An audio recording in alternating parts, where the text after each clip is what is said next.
Hoy hacemos pisto de los de verdad, paso a paso, sin prisas y con un truco que lo cambia todo. Aquí el tiempo lo marca el cuchillo, no el reloj. Empezamos añadiendo un chorro de aceite a una sartén amplia, porque el pisto necesita espacio. Lo vamos a dejar a fuego medio. Aquí no buscamos freír, buscamos pochar y ligar. Lo primero es picar 4 dientes de ajo y los añadimos en frío a la sartén. Mientras se calienta la sartén y el ajo va perfumando el aceite, picamos una cebolla y la añadimos junto al ajo. Hay que dejar la cebolla durante 8 o 10 minutos antes de incorporar el siguiente ingrediente. Queremos una cebolla transparente y dulce, no tostada. Y ahora viene la regla. Mientras se cocina un ingrediente, preparas el siguiente. El corte de los ingredientes va al gusto, lo ideal en trozos de unos 2 centímetros. Ahora hacemos lo mismo con 2 pimientos rojos y con 2 pimientos verdes. Cuando los tengas listos, entran en la sartén. Y los vamos a dejar entre 12 y 15 minutos para que se ablanden. ¿Cómo sabes que van bien? Porque pierden rigidez, se vuelven más blandos y huelen a pimiento dulce, no a crudo. Y mientras vas con el apio, este lo vas a cortar en trozos finos, lo añades a la sartén y nos ponemos con el nabo. Una cosa importante, el apio y el nabo no forman parte de la receta del pisto tradicional. Puedes saltártelos sin ningún problema, pero bien usados le van muy bien al pisto.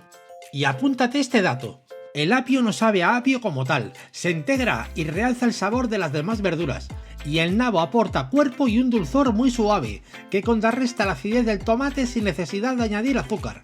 Además, durante la cocción se va deshaciendo poco a poco, y ayuda a que el pisto quede más ligado y más meloso. Vamos a dejarlo entre 5 y 7 minutos mientras vamos preparando la berenjena.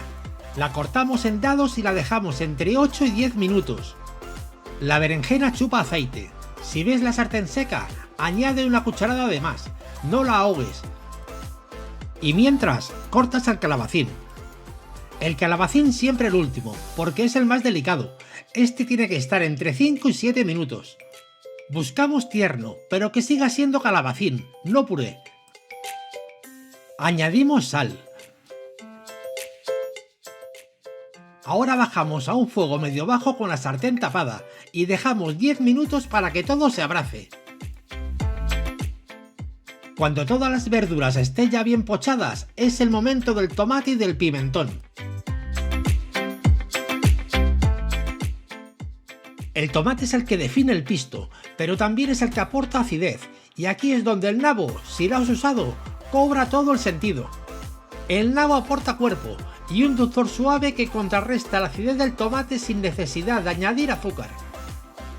En este caso he usado tomate tamizado. ¿Por qué tamizado? Porque nos quitamos de pieles y semillas, y lo que entra en la sartén es solo pulpa limpia. Además, el tomate tamizado contiene menos agua, así que se concentra mejor el sabor, y el pisto queda más ligado desde el principio. Después de 10 minutos, cuando el tomate ya ha perdido el sabor a crudo, yo le añado medio vaso de coñac. Esto no es tradicional, es una decisión personal, pero aporta profundidad y aroma, y no deja sabor a alcohol.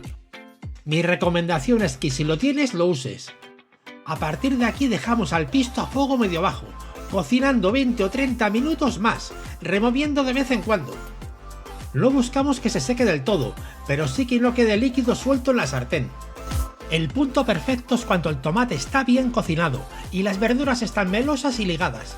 Apagamos el fuego y lo dejamos reposar 10 minutos. Este pisto lo puedes comer tal cual o usarlo como guarnición, acompañando a una carne, a un pescado, con huevo frito, con huevo cocido, en frío, en caliente, como más te guste. Y como casi todos los guisos de verdura, al día siguiente está incluso mejor. Y si te ha gustado, dale al like y suscríbete. Aquí cocinamos sin prisas. Nos vemos en el próximo vídeo.